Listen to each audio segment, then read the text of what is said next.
like we will be presenting transformers, like the original paper, and the contribution in computer vision. Like we will be discussing the first model, which built on top of the existing transformer architecture with minimal modifications.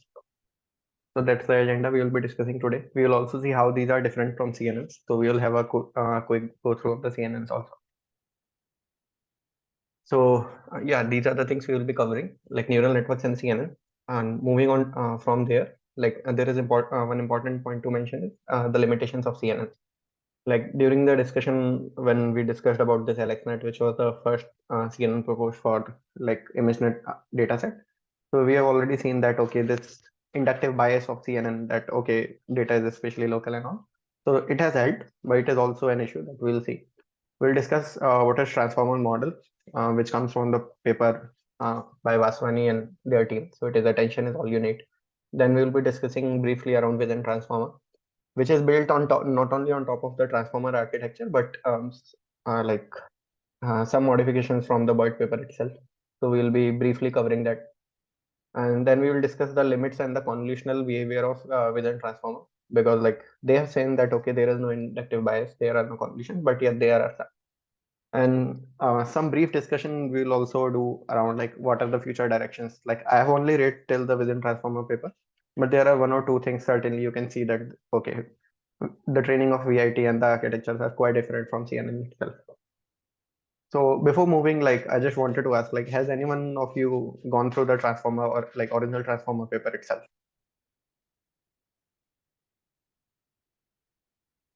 Okay, I believe it is a no. Okay, so like just a quick recap.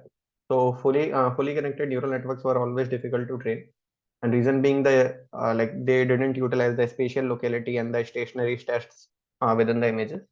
By that I mean to say that okay, if there is an image in my training data, and it is just the nature of the training data that cat always comes over here, and even if a fully connected neural network is trained on top of it, during like test time, if like the face of cat appears to be here, like a fully connected net won't be able to like detect it.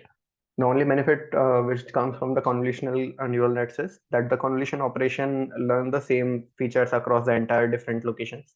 So it won't have any issue detecting the cat at any position in like into the data. But as you can also see, like if there is a way to get very large amount of training data, then fully connected networks can do as well. And this is what we have already discussed during the our first lecture, that okay, the CNNs are proper subset of fully connected networks. And since like fully connected networks are supposed to be universal approximators, so CNNs, if being a proper subset, like I can certainly say that okay, CNNs are not universal approximator for even for image data. So that's one thing. So there is a bias towards CNN, which is preventing them from reaching state of art. And due to the same reason, if you will see, many of the recent state of art architectures are not CNN. Okay. Then another benefit was that not only you can like learn same features across like same patterns to detect at different positions, but also this will allow you to have a reduced number of parameters. So that's another benefit of CNN, that okay, you can train deeper networks, and since because each layer doesn't involve many parameters at place, so yeah, this way like even a deeper network will have a controlled set of parameters. And with that being said, like we have already discussed in our last call, the session is not yet recorded, but yeah, ResNet architectures, like the people who are training ResNet and ResNet V2, they have trained ResNet up till 1200 layers deep. And only thanks, like first of all, we can think it from this point of view, that since each convolutional layer has a controlled set of parameters, then even 1200 layers of deeper network won't have that much parameters, right? So due to the same reason, the number of parameters were controlled. From a transformer point of view, we will say that okay, the actual depth is still around, like the original transformer paper has a depth of around 12 to 18, so not much. Even VGG was an 18 layer deep architecture. Okay, we have already discussed in our last call that what is a typical convolution design, that okay, we learn certain like we will do some convolution operations and reduce the spatial size using pooling or either strides, like we can choose around the model architecture. Only idea is this: we keep on increasing the number of parameters or number of channels, I would say.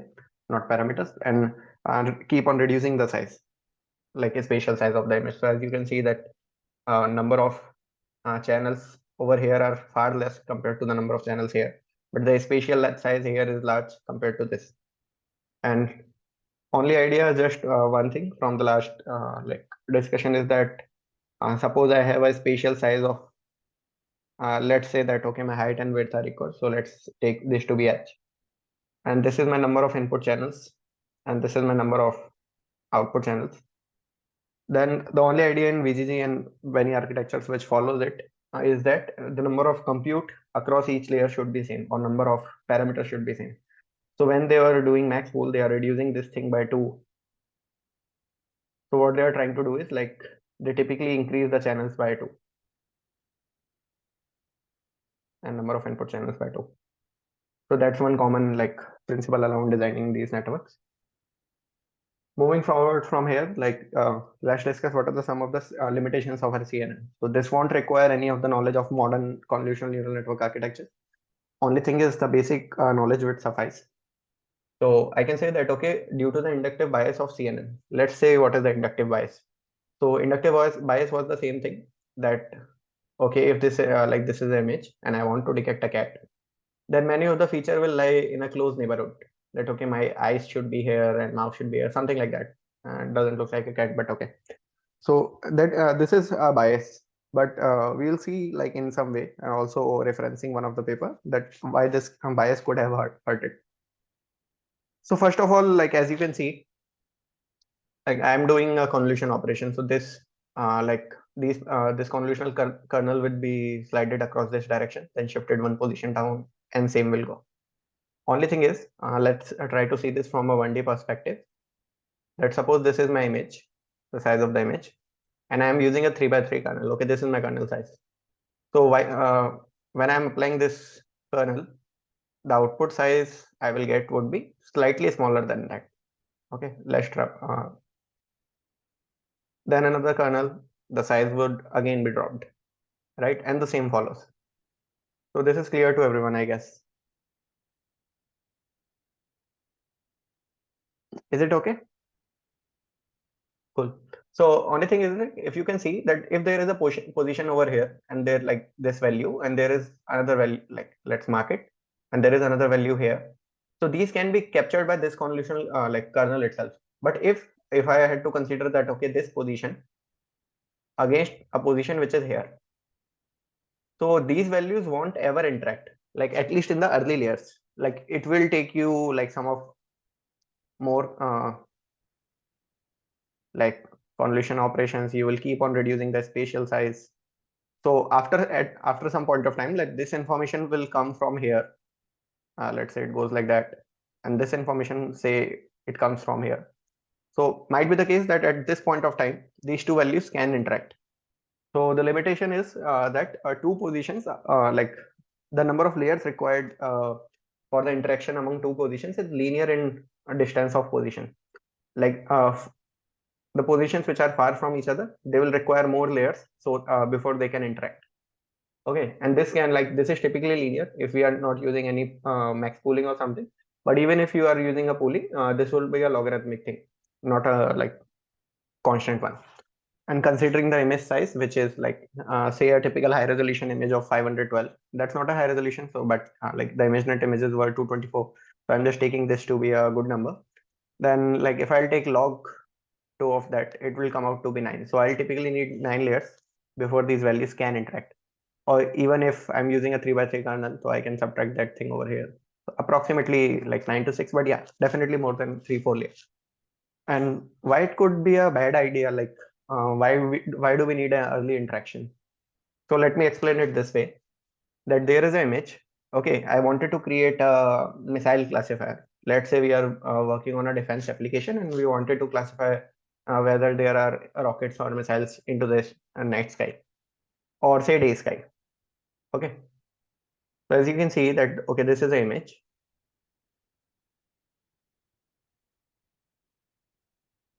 I'm just trying to build something over here.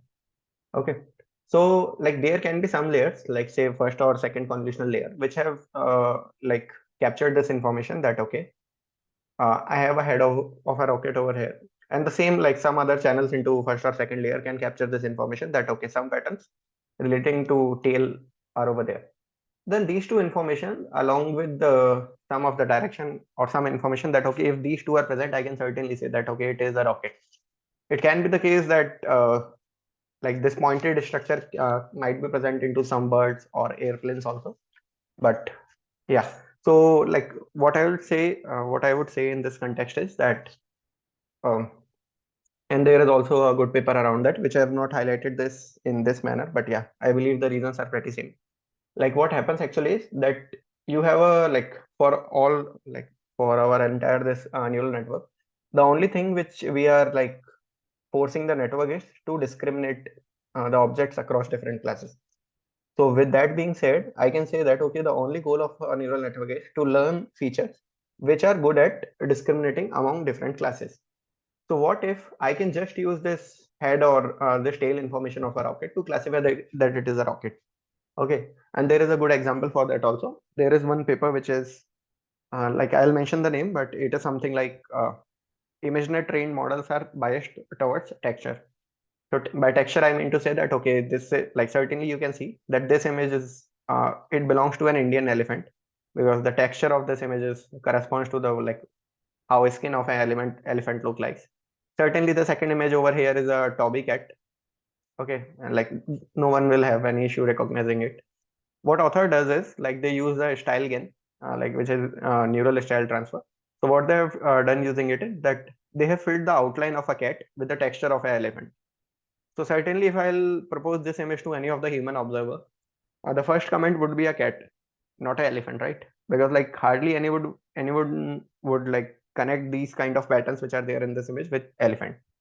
But only thing is this, like when this image was presented to ImageNet trained model, they classify that, okay, it is with a certainly high probability that it is an elephant and not a cat. And even the cat class was not among the top 3 or 4 classes. So this is one of the issue because we believe that a CNN giving a good accuracy is something good, but it turned out to be that, okay, it is not learning what it is supposed to learn. Like we were always expecting that, okay, it is learning some shape features, but it is not learning any high level geometry. It is only using the texture to classify the data. Okay, so this is certainly an issue, and why like there are multiple hypotheses around that. First of all, like one or two I'll be presenting, but this interaction can be one another potential reason. That, okay, if like say if I'm trying to classify this image, and like even if my model come like suppose I'm training a model from scratch, not a machine trained model. So even if this turned out to be that, okay, these are like eyes and nose, but it won't be able to interact with the ears features and the like paws feature like during the early layers. So what it will do is like, and but it also has like very much of the low level features for like elephant texture. So it will misclassify it this way. So like summarizing this entire discussion, what I'm trying to conclude is that if the low level layers are like the low level features which are like texture or this like little features, like if they are able to classify, network has no motivation to go for learning the high level feature. Okay, so and this is the issue which comes out due to CNN because like the low level features are nothing but textures, and we know that textures are local, but the geometric features which are like shapes and all, so these are global features. But only issue which comes out to be that local features get a chance to interact early before the global features can ever interact.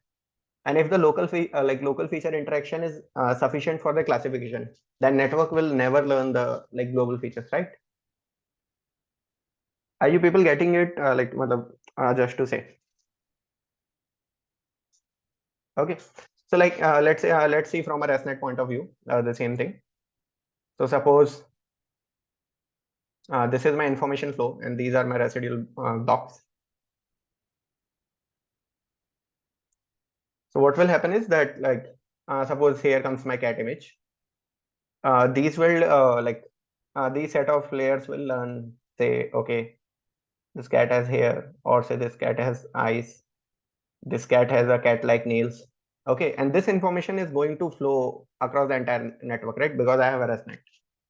then suppose this net, suppose this high level module, it could have captured the geometry that, okay, there is a cat face, which contains all the information relevant to cat. But it will never learn it because the information which is coming from this layer, it will directly flow. And since I am getting a good classification, I won't get a good gradient. Or even if I will get a good gradient, like these layers will, like everyone will get an equal opportunity to adjust. So this is why, like, and we also know that high level layers, like the features which are higher level features, they are also built on top of low level features. And if my low level features are directly able to discriminate my object, higher level features won't be required at all. So this is one thing, the issue with the CNN. Another issue which I would like to highlight, not from a transformer perspective, but which it goes like this. Like suppose a gradient of magnitude 1 flows from here, a unit magnitude gradient, okay? And this will have some ReLU in it, okay? Because like a ReLU activation function is being used in everyone. So some of the ReLU can be dead, some of the ReLU might not be dead. So suppose alpha is a fraction, which is the fraction of ReLU which is dead, okay? So what will be the magnitude of gradient over here? Like we can certainly say that the gradient magnitude would be, my bad. So the magnitude of gradient at this point will be 1 plus alpha, right? Because I have this y equal to x plus fx. And when I'm differentiating this y with regards to like x, it will be 1 and it will be f dash x. For all the ReLU which are dead, this will come out to be 0. For all the ReLU which is active, this will come out to be 1. Across images, it will come out to be 1 plus alpha. So alpha is fraction of ReLU active.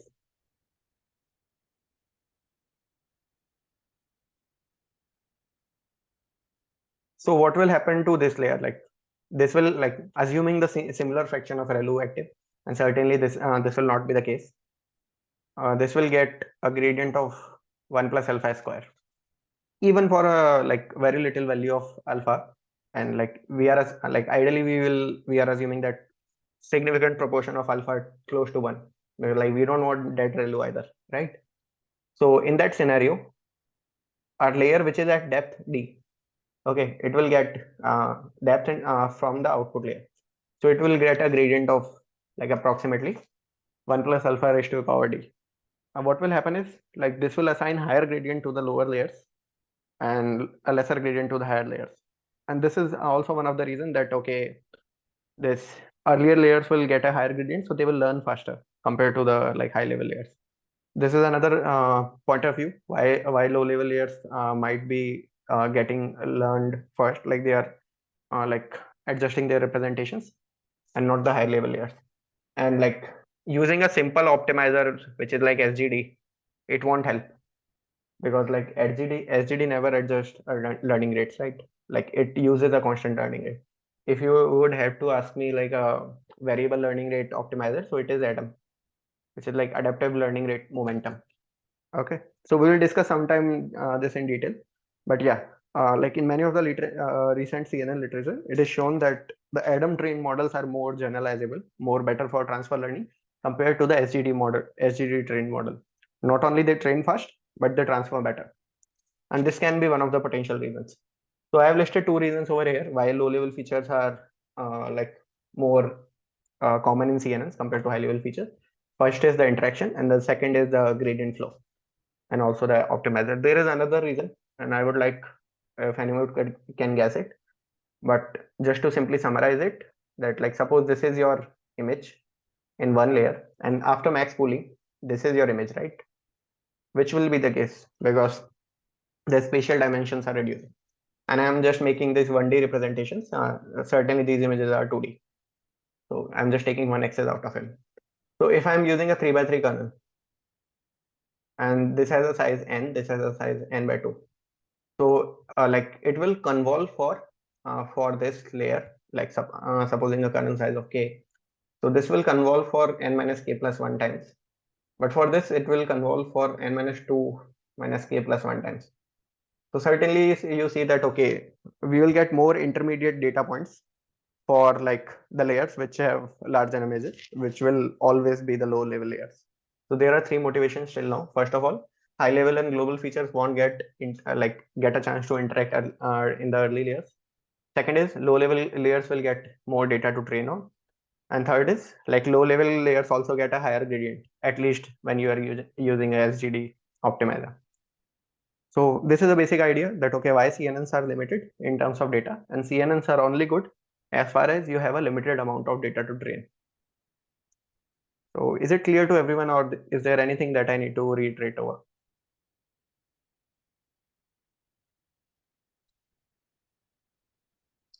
Okay. And what needs to be repeated? Like, let me know.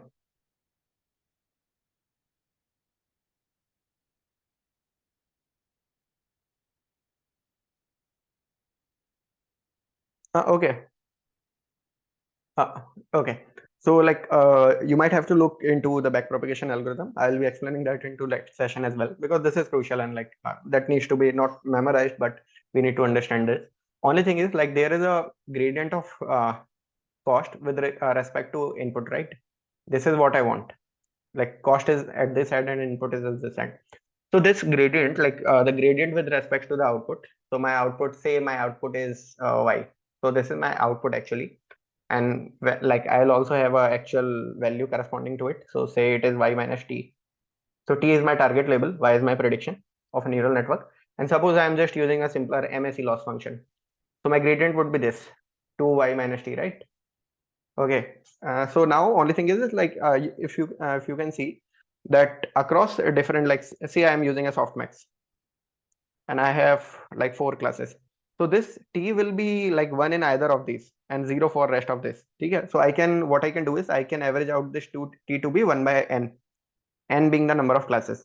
So this is something constant as well. Only thing is like the gradient will come out to be 2y, and this y is kind of different from this y. So this y is my network prediction.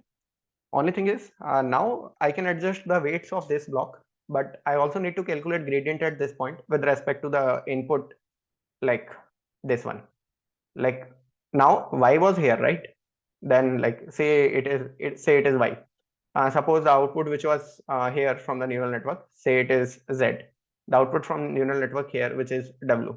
So I need to calculate all these gradients, and they will be calculated using chain rule, right? So while I'm computing the gradient with respect to z, I need to like get gradient from both of these paths. So now in the equation here, this y is kind of equivalent to z, I can say so, and this x is kind of equivalent to y, which I have just like shared. So this y, like since this y was nothing, like if let's rewrite, okay, we know that okay, here it is y, here it is z. So actually y was nothing but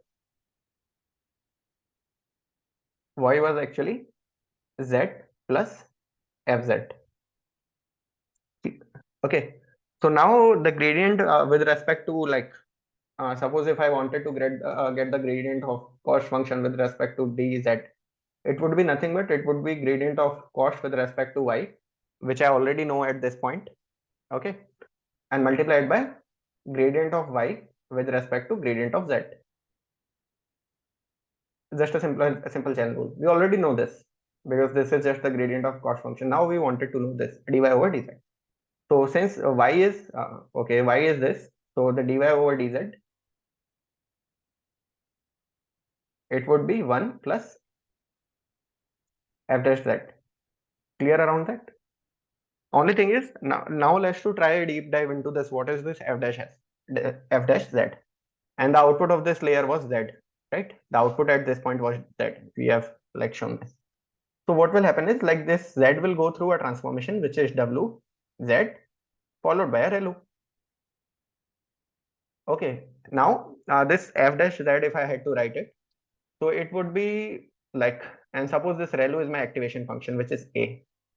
Okay, so using the chain rule here as well, the gradient would be nothing but w, because I am differentiating with respect to z, right? Like this is, we are very clear. So it will be w because, and now using the and also we will get gradient of this activation function and using the same input.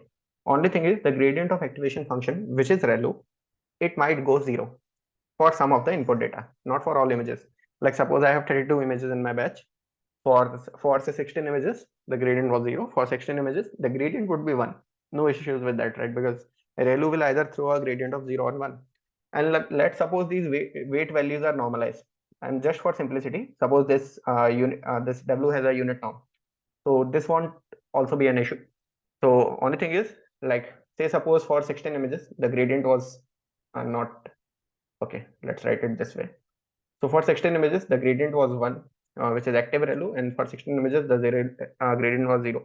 When you will average it out, which we do while doing the gradient, like average gradient calculation for the entire batch, right?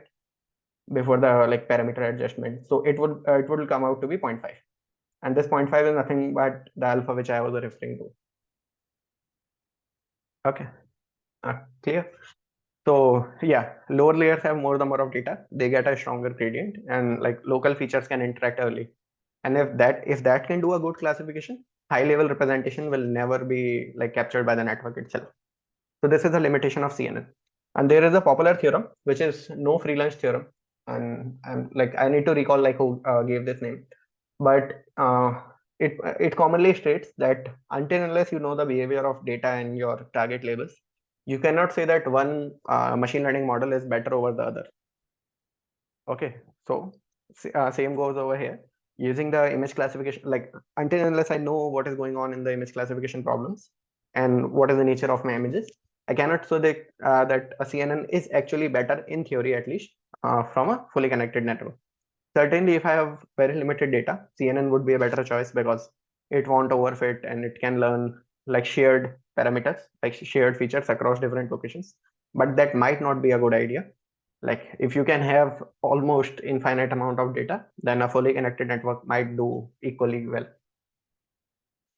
So yeah, so far so good. Now let's move on to transformers. Okay.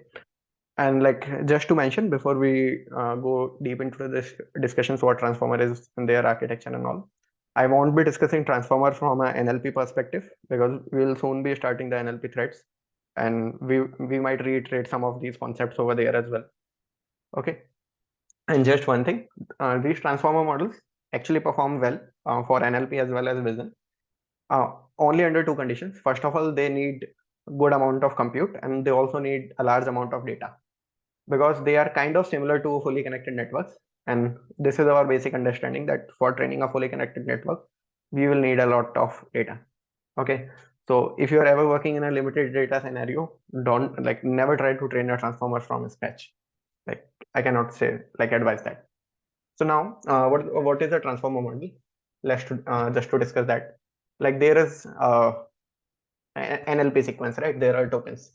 So like, is any of you not aware of like anything what like what goes in NLP, what is tokens and all? Like if that's the case, do let me know.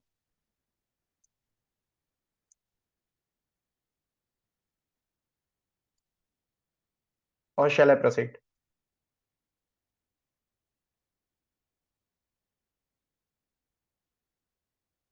Okay. So like still just to give an example. Okay. So I'm just taking a very short sentence. Okay. And suppose this is my sentence, and like I'm just assuming that my language just have 10 words. Okay. So this is 10 words belongs to my language L, and this sentence is actually 4 word long. What I will do is like I'll take this each token and I'll represent them as a one hot vectors of 10 length. One hot vectors we are pretty comfortable with. Suppose dog is my first word, so it will be 1 here, and these all values would be 0. So this vector corresponds to dog, and there might be another one hot vector which like say this is run, the rest everything would be 0. For on it might be the case like this, and for road it might be the case like this. Okay. Only thing is this, like as the vocabulary, which is the number of words in a language, it it grows large. The dimensionality of these one-hot vectors like grows tremendously. One good solution was to use an embedding matrix.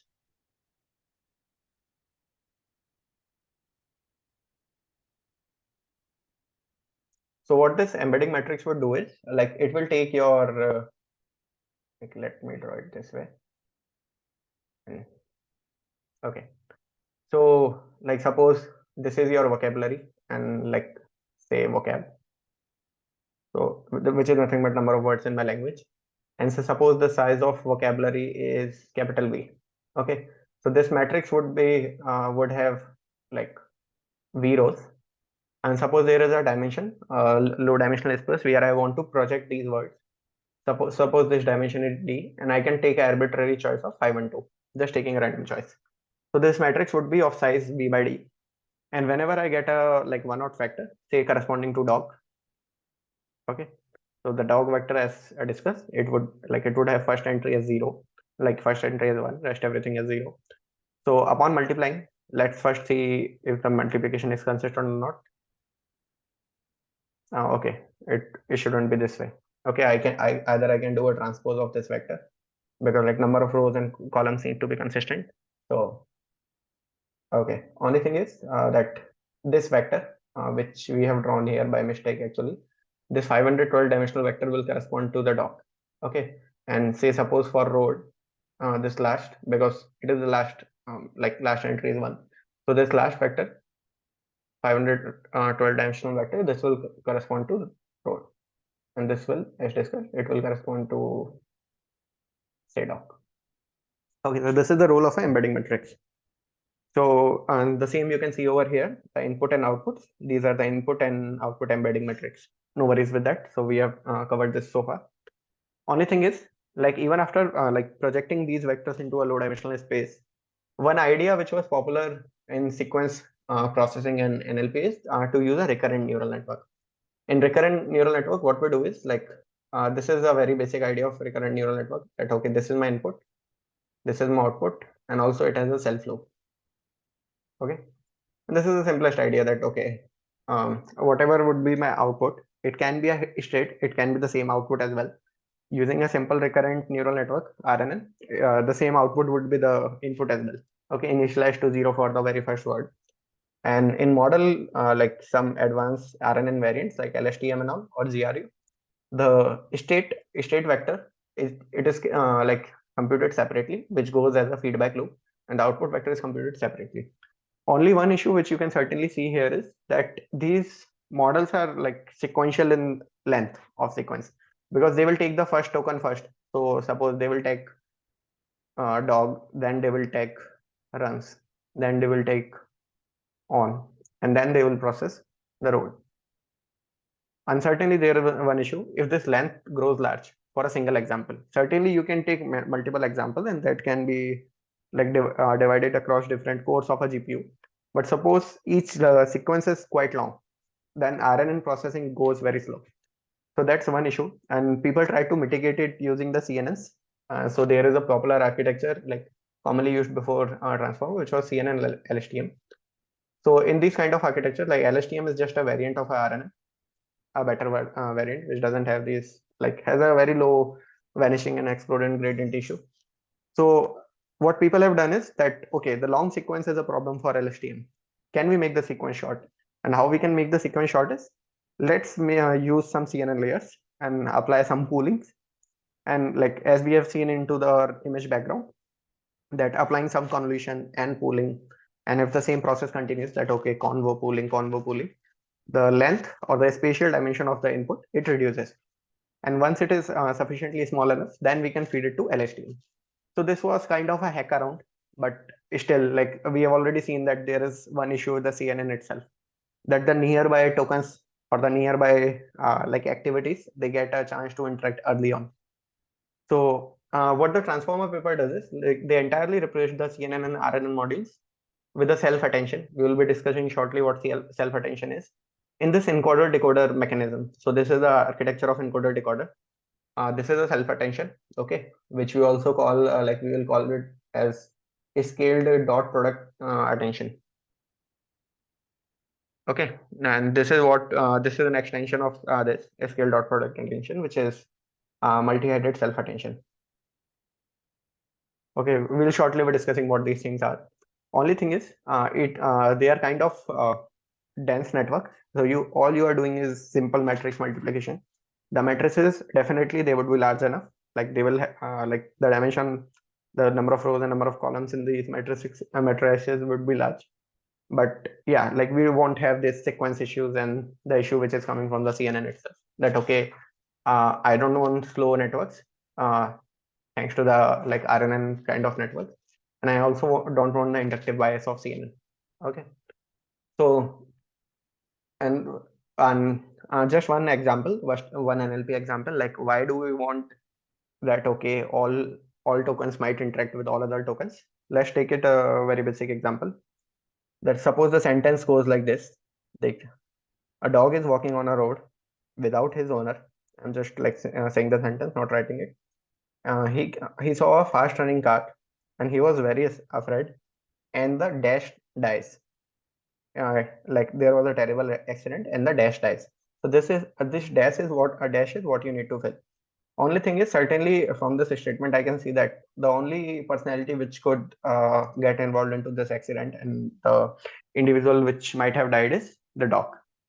But this dog is the first token in this entire sequence. And I wanted to fill this last blank. Like I wanted to predict that, okay, what could have been the like possible sentence completion. So, and onto these sequential and CNN networks, this information is typically lost. So that's why like we don't want this local interactions before global interactions, and we also don't need this sequential processing because it is quite slow. So everyone like here with me like up till here, or then I'll move. Let me know.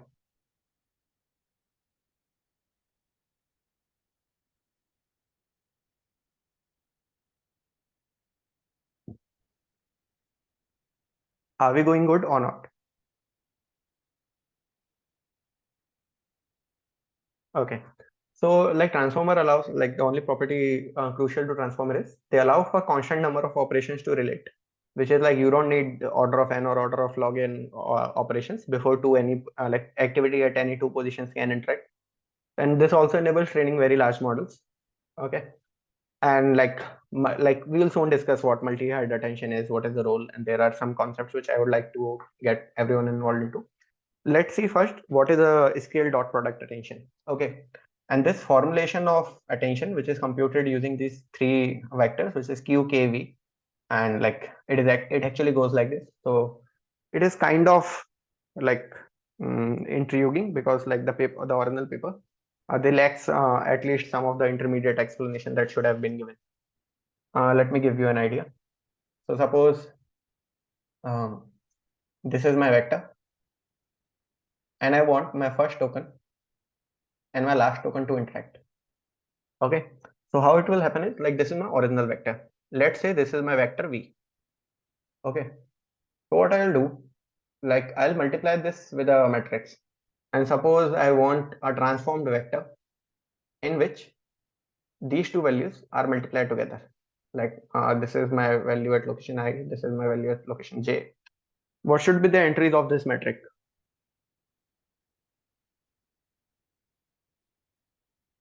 It should be I plus j, not I multiplied by j, but I plus j. So I want to capture that activity. So what I can certainly do is that this column would be like as per the rules of matrix multiplication, this column would be multiplied by this row to produce this vector. And suppose, and so what I will do is like I will like put these two vectors. I'll maximize this value and this value because this will multiplied by this and this will be multiplied by this. They will be added to produce this entry. And also I'll set high values corresponding to these two because like this is going to be multiplied by this and this over here, and it will produce this entry. So only idea is this, like this matrix, if created well, it can capture the interaction across any two positions, which is I and j. Okay. So this is the sole idea. And how do we get to that matrix? Because like this vector was v, how this matrix is computed? This matrix is nothing but a dot product of these two vectors, which is like this is my vector q, and this is my vector uh, k, k transpose actually. So what will happen is like the number of rows over here is, let's say it is n, and I'll soon be sharing what is this n. This is 1, this is 1, this is n. So what it will produce, this multiplication, which is q dot k transpose, it will get me to this matrix, which is n by n matrix. Then multiplication of this n by n matrix with the original vector v which is also like, say it is a, and actually it is a n dot one vector. So it will get me back to the n rows and one columns, which is this vector. This is my output vector, which is desired. Then what is the role that I hope everyone is clear that how this matrix comes out to be. This matrix comes out to be like Qk transpose. Okay. And like this is scaled by a value which is root of dk. Dk is nothing but dimensionality of each vector. So if I had to like say it this way, the length of these vectors is not actually d, it is actually, or dk, it is actually n. So n represents nothing but number of elements in sequence. Okay, because I wanted to, like, using this matrix, I wanted to capture that, okay, which like entry into my sequence interacts with which entry. So this is n. And only thing is, actually, like with the example which I have shown, it has a dimensionality of 1. Okay, this is 1, this is 1. It is not the case ideally. This dimensionality is not 1. Okay, so for larger dimensions, these like what actually happens is, like, if you directly apply, like, input this qk transpose matrix into the softmax, some of these values, like some of the value of this matrix are quite high, and thanks to the large dimensionality, because very small values will add up to a very large value due to the high dimensionality, and the softmax for those values will give a very high value. For rest of the things, it will be a low value. And certainly, since you know that softmax is an extension of sigmoid, so if many values are coming out to be high and rest of the values are coming out to be low, the gradients at both position would be close to zero. So to mitigate that effect, this factor of root dk was added, which like lowers down the norm and enables a better trading. So this is the motivation for this. So this entire thing, which is the softmax like scale dot product attention, this captures, like, this is the matrix. This is square, kind of a square matrix which we are talking about. It captures the attention, like how any two positions should relate, and this v corresponds to the original vector. This is multiplied, and the output is the attended vector. That, okay, when I say attended vector, like this is the final vector which captures interaction across any two positions. So everyone clear till here? And I will soon be mentioning why, like, we have different q, k, and v vectors.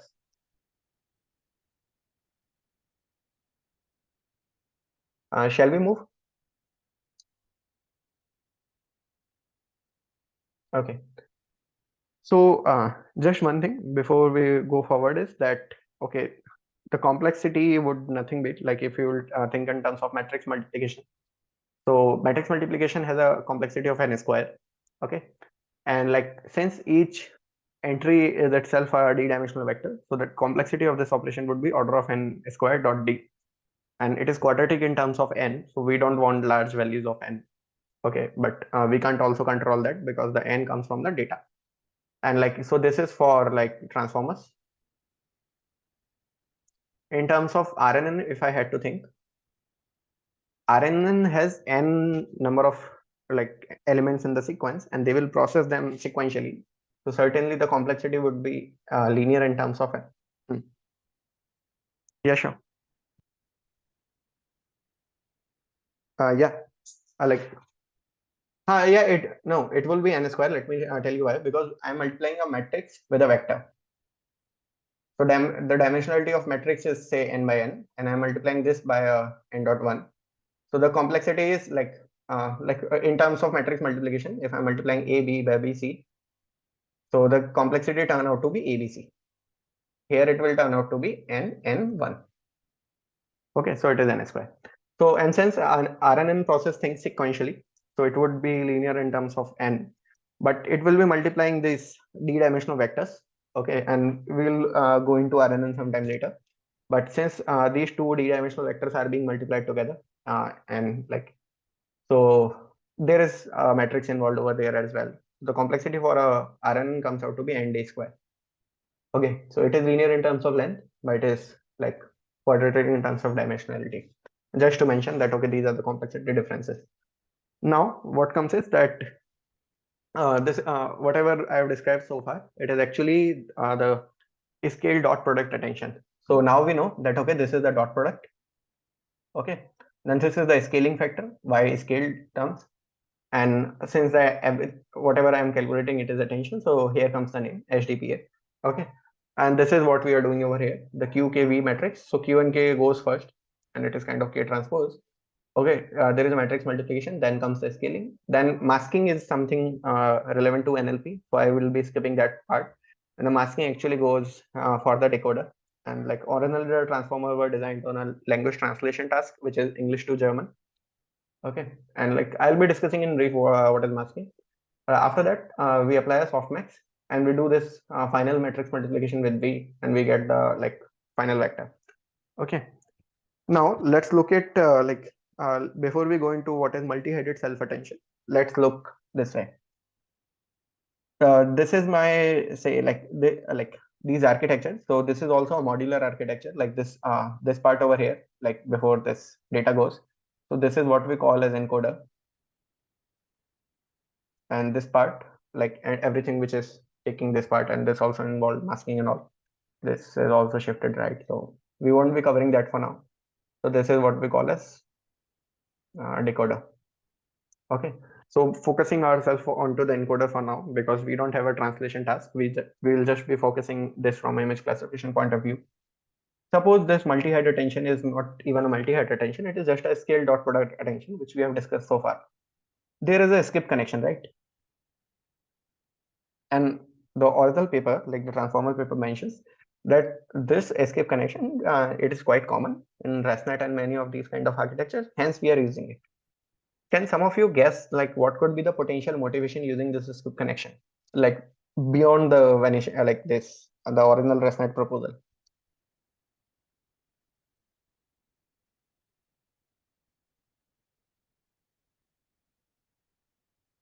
Okay, so let me mention like what was the reasoning which I came up with. That the vector which is here, which I'm saying it to be V, and it won't be a V, it would be a proxy of V, which we'll soon discuss. But let's say it is V itself. Okay, and why there are three arrows over here? It is Q, K, and V. So that's why the architecture has three arrows. Like let's not confuse it. And like here itself, like just to mention before, like we will delve into the decoder part later on, but this arrow belongs to Q, and this actually belongs to K and V. So Q belongs to the like comes from the output generated, so something onto the NLP side. Let's not go into that. Only thing is this vector which is here, like it vector will have the unattended information. So like this vector won't be capturing what I mean to say is that, okay, the original vector which is coming out of this multi-headed self-attention, or the like scale dot product attention, it will capture that, okay, how two activities behave similarly using this attention matrix, right? But it might be the case that for my classification itself, I don't need to capture attention, right? I also need the direct information. Like either of this can be crucial. It can be the case that the vector which is computed after attention, it can be the crucial as well. But it also can be the case that for some of the examples, the attention scores and the like attention modified vector which is coming out of this scale dot product attention, that is not much relevant. Even the original vector is better for the classification point of view. So due to that reason, we have a skip connection over here. Okay, like this is one additional like reasoning for adding this skip connection beyond the gradient part which it adds into the picture. Now let's look at from a point of view of what is this multi-headed self-attention. So it is just an extension of self-attention module. First of all, let me like before we delve into this multi-headed self-attention, let me focus on like why we have three different vectors. Why can't we just have a single vector? So there is one very simple reasoning behind it.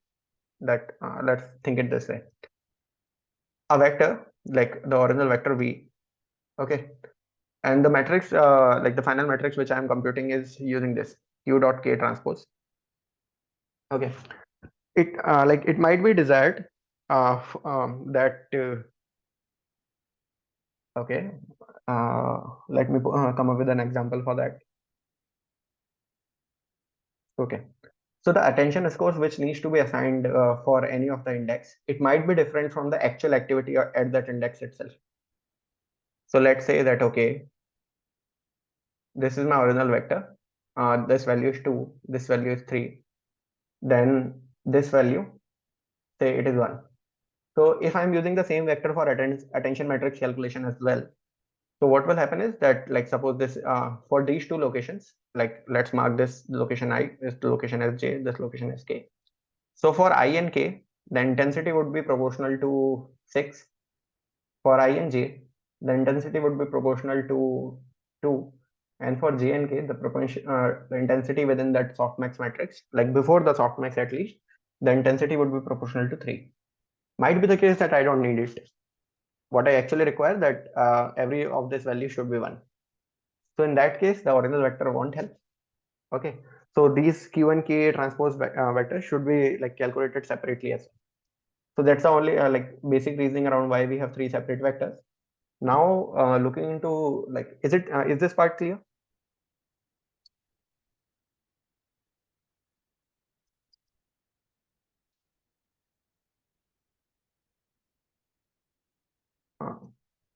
Uh, Anyone do let me know, like, if there is anything that we need to go through again, and then okay.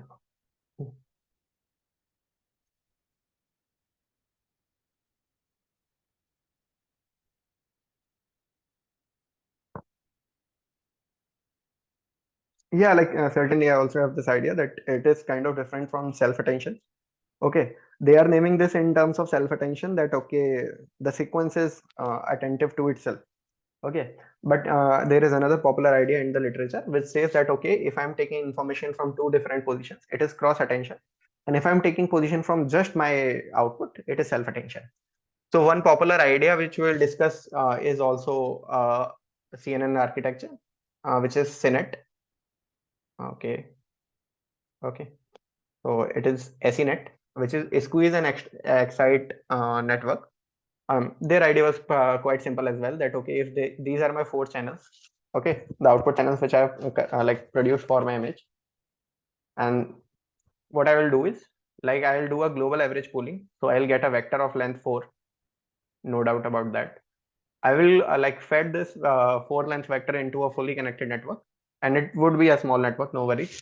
Then the output would go into, say, softmax or say sigmoid.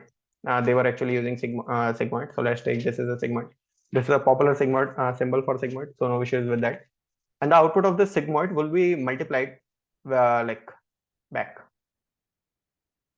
So this is their idea of attention, and like this is, I believe, is more of a self attention.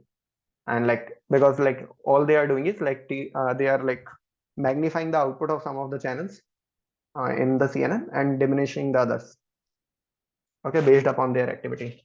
So this is something different, but yeah, this it indeed it is kind of a like cross attention itself.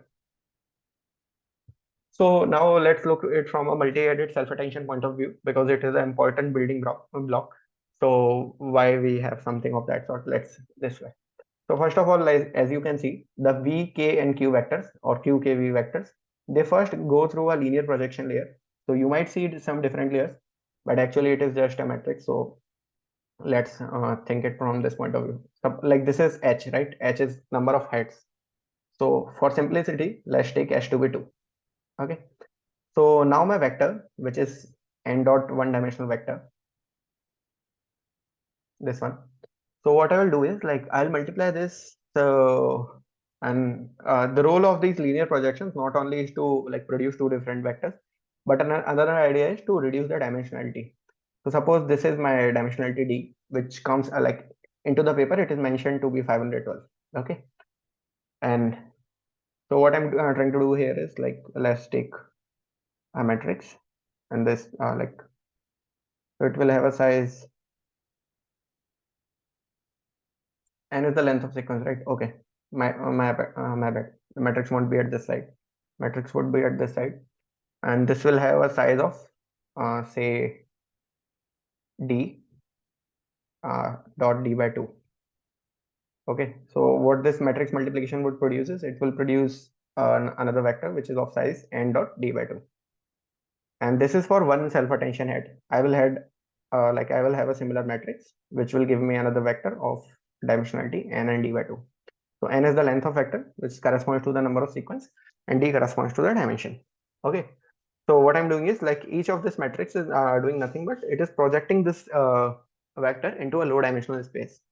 And what is the reason behind it? Not only it is to reduce the computation, But it might be the case that for a single vector, like if I'm using just a single head, a single HDPA, which is scale dot product attention, it might be the case that these values always dominate for classification, and this value, it might be the case that these values are relatively lesser prevalent for classification, but they will never reflect because these values are always there, right? So what this linear projection will do is, like, since I'm reducing the dimensionality, and I'm reducing just in terms of the classification point of view. There is no PCA or a concept of orthogonality involved over here. So it might be the case, like, even let's take random projections for now, because during the initialization of network, these metrics would be randomly initialized.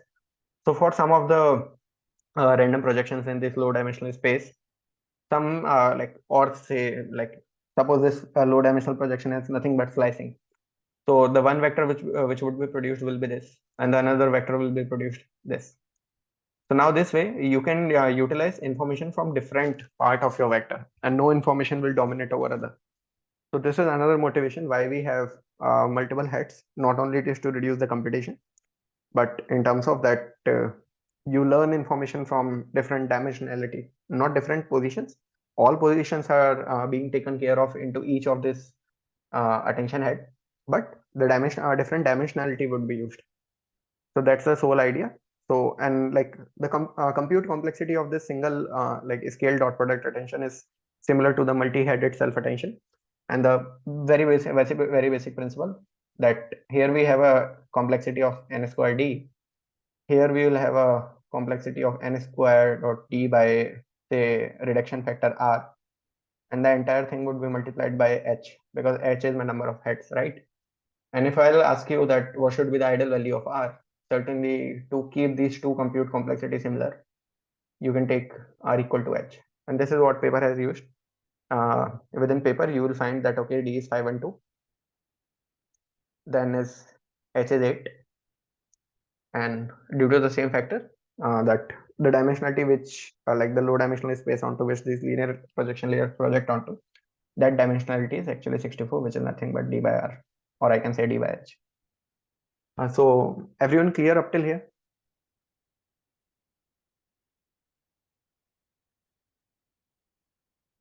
Like, just do let me know, like, otherwise there won't be any like much point moving on to uh, what I say, the vision transformer part.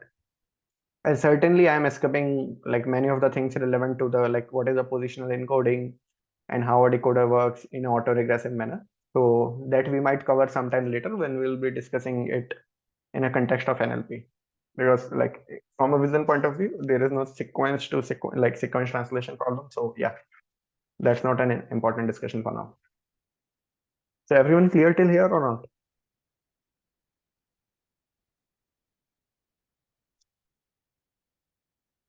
Okay.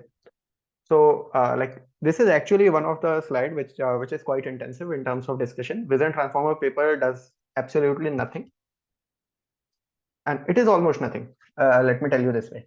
This is my original image. I divided into patches, and the patches size were nothing but 16 by 16. Okay. And they, like, what they do is, like, they project these 16 by 16 patches, and certainly this would be an RGB image, so it would be 16 by 16 by 3. They will project each of the patch into a low dimensional space, which is 512 dimensional space. Certainly into the input you have n such patches, and certainly, like if you look here, like the value of n is 9, right? This is 9. This is length of sequence. So the output would come out to be n dot 512. Like, for each patch, I have a 512 dimensional vector. And the idea is pretty simple. Like, for each patch, you flatten out these values, and the value will come out to be like approximately 200. This is 256, I guess. Yes.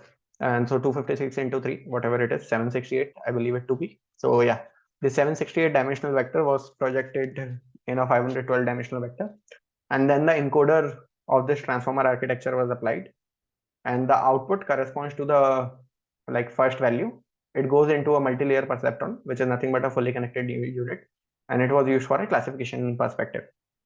Very basic idea. There is not like all absolutely nothing they have done in terms of like innovation. Like, I would say all they were trying to accomplish is that, okay, we have a very large training data, And let's throw this transformer model onto this very large data and see if it works or not. Okay, and certainly it requires a large amount of training, resources. There is a concept like notion of positional embedding. If I had to like briefly mention like what a position embedding does is, and like it is kind of a complicated concept, not much, but yeah, we will discussing it sometime later. And like only thing, it provides some information about the position, and it makes sense from an NLP perspective because let's say there are two sentences, which is food is good, not bad, and there is another sentence which is food is bad, not good.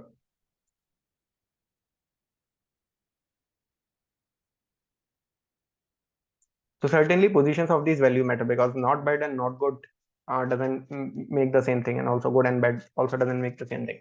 So position information need to be written, and it is kind of encoded using this positional encoding method, which we'll cover separately.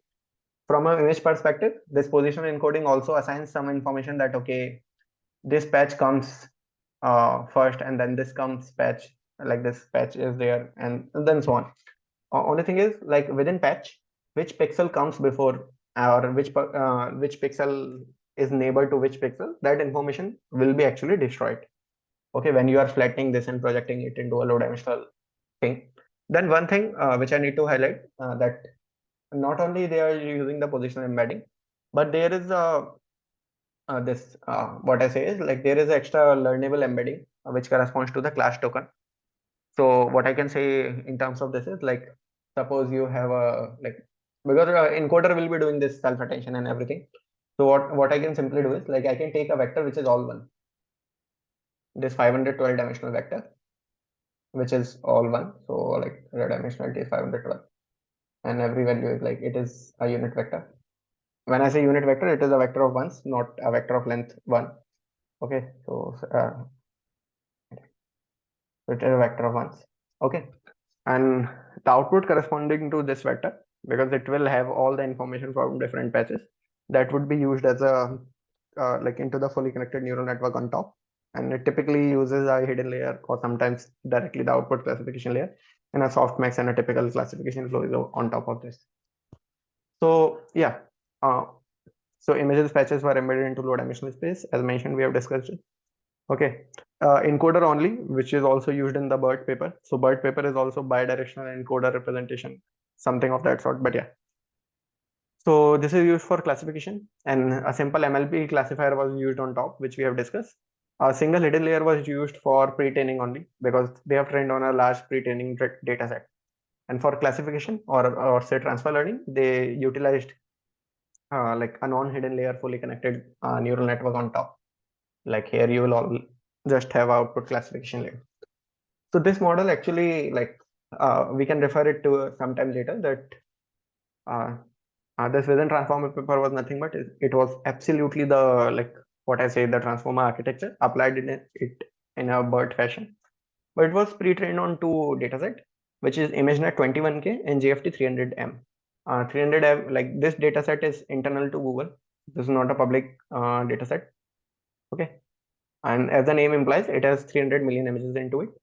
ImageNet-21k, as we have discussed in our first call, that this is actually a large dataset containing 21 more than 21,000 classes and more than 14 million images. So certainly you can see that okay, this data is like even the JFT-300M data is quite large compared to the ImageNet-21k. And the paper mentions that this architecture, which is the pure vision transformer, because what they are claiming is that we are just like transforming these patches and using a transformer on top, no innovation involved. So, and the ImageNet data, which we know, the typical ILS VRC. So this contains 1.4 million dataset. It is around 156 GB. This dataset is around 1.1 terabyte. Certainly you can approximate what size would this have, and also this dataset is not into public domain. So this is one like issue I would like to highlight, that okay, training such models is state of art. Not only it requires a month of training on a very like expensive compute, but also the dataset requirement, because there is no convolutional bias and you are learning kind of a fully connected network. So it requires really a lot of data. So not much into discussion in terms of like what Vision transformer is, because the author also states that there is not much innovation involved. Then just to shortly brief that these are the limit and convolutional behavior. First of all, like yeah, the dataset is closed source, which I have mentioned. Okay. And also it might be the case that the better transformers are not better for transfer learning. This issue was raised in ImageNet literature, like ImageNet CNN literature as well, that the simpler ImageNet models, which is like VGG and ResNet 50, they are better for transfer learning compared to EfficientNet and the larger architecture. So it might be the case for transformers itself. So this is one thing that needs to be tested. Then second point is that if you are using a vision transformer for a fine tuning task or using it on your own data set, certainly you cannot pre-train it because you don't have access to data and compute both. But you can do a transfer learning. But one potential issue is that there might be any bias into the GFT dataset, and that a bias will come within the model trained on top of it, and like we'll never get a chance to remove that bias because it is inherent to the model. So that's one thing.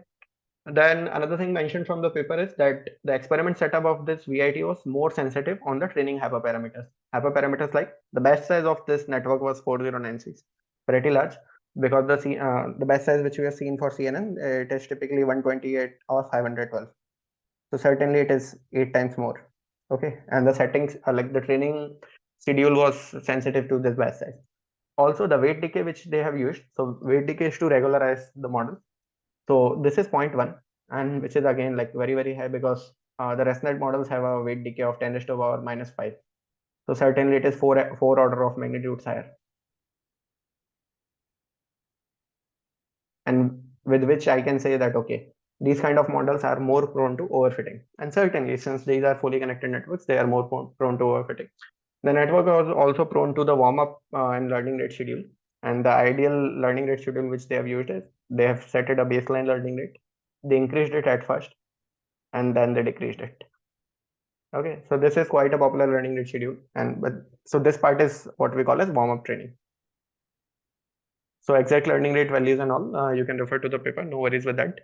Now coming to the most important part, this is, so they're reducing the 16 by 16 patch to 512 dimensional vector, which we have seen so far. I can relate the same operation from the what VGG paper has mentioned, that it is equivalent to a 16 by 16 kernel size with a stride of 16, and my output is 512 dimensional channels. Like 512 output channels is what I'm producing. Are you people getting it? How it comes out to be? Like how this, like embedding of the 16 by 16 patch to a 512 dimensional vector, it is kind of still a convolution operation.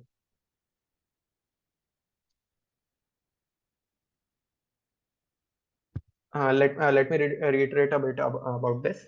First of all, like suppose I have a 16 by 16 image, and also my kernel size is 16 by 16. Then certainly I know that the output will be produced will be just a scalar quantity, and I can say it is 1 by 1.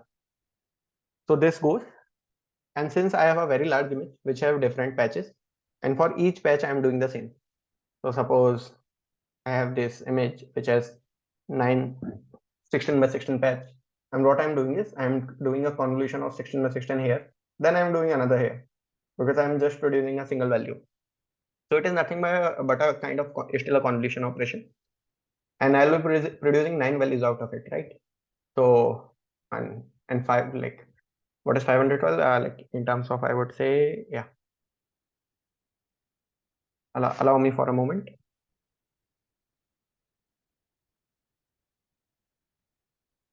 Okay, so what I'm doing is like I'll be producing three so here this value is, like if I had to say, like this kernel is of size 16 by 16, the image would be of size 16 3 size 48 by 48, and I'm doing a patch extraction, then this would be a 3 by 3.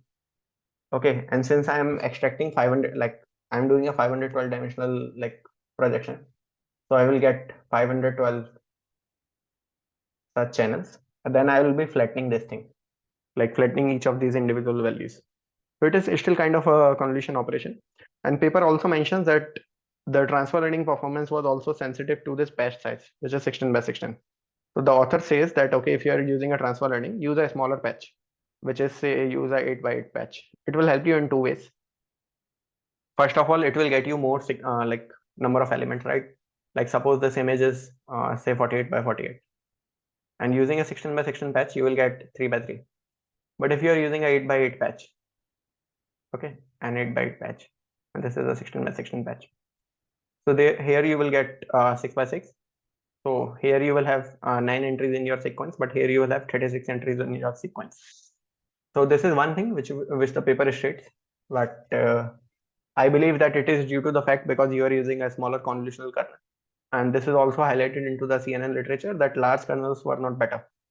And BGG and network paper, like these two papers, introduced the 3 by 3 kernels, and 3 by 3 kernels are quite popular into the CNN domain. But like taking this from a like transformer point of view, if you will take like 3 by 3 small patches, the length of sequence would be pretty high. And since the complexity of transformer is quadratic in terms of length of sequence, that won't be a good idea. So there has to be a common ground where like either you reduce this n square to some k dot n. So there are some ideas around that as well, or you also try to reduce the patch size because that will get you a better performance. So this is just around limit. Our last slide would be around future directions.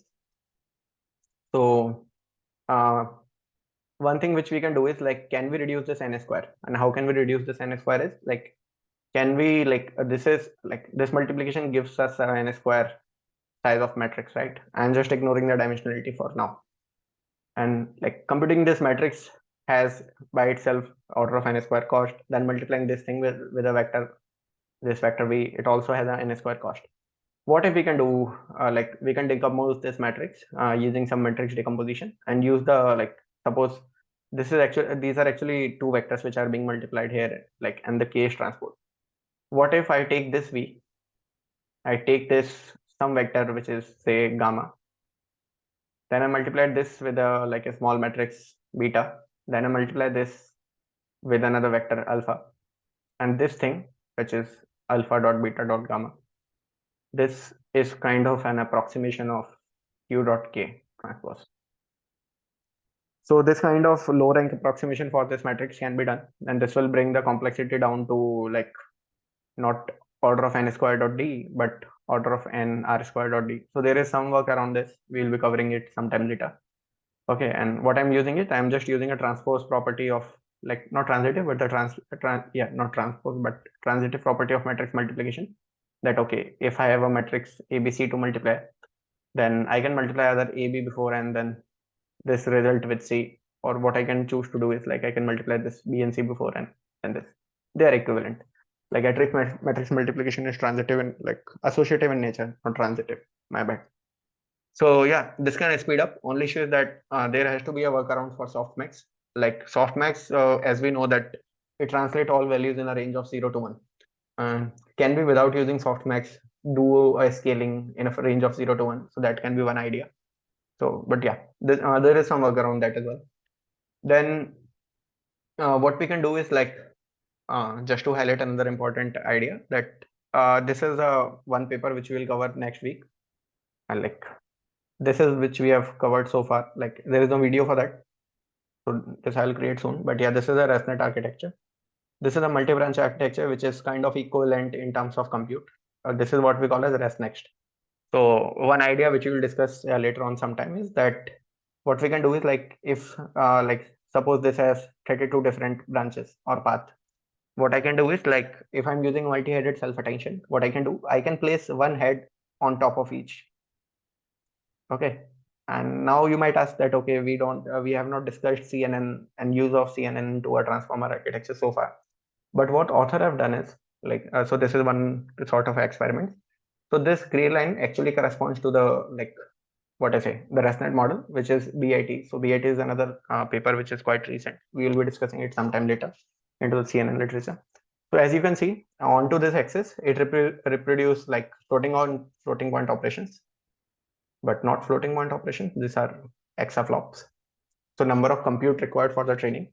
And here I have the ImageNet error like accuracy. Okay, so say 1% accuracy. Like and like you in ImageNet you just have two accuracy, top one and top five. So this is the top one. So and this blue dot corresponds to the transformer. But there is another model which they tested, this one, the hybrid. So what was the hybrid model? Hybrid model was pretty simple. Instead of using a 16 by 16 patch and like projecting it to a 512 dimensional space, what if I can do this? Like I can take the entire image, apply a resnet on top of it, not the entire resnet, but say a sliced version of resnet. Say just taking the first four layers, like the output of the fourth layer, not the final output of the resnet. And I can input this into my transformer. So this is their hybrid model. And what they have claimed is that the hybrid and ViT models actually performed equally for large amount of training. As you can say that there is an absolute overlap over here. But from a low compute point of view, I can say that, okay, hybrid models are performing like better in terms of accuracy with lesser compute required. So certainly we will see many papers in future which have CNN plus transformer kind of thing. So some properties of CNN will be required. Not the entire CNN is useless, but yeah, this global activity capturing from different locations is also crucial for classification as well. So yeah, this is so far that we have discussed the original transformer paper, I believe, quite in detail. Then how it is used for within transformer, like just creating some low-dimensional spaces using these patches, and like what are the limitations of a transformer in terms of compute complexity, and what are the potential directions we can go into, like mitigating these issues. So this is so far for the call. Like anyone has any doubts across like anything I've presented today, do let me know.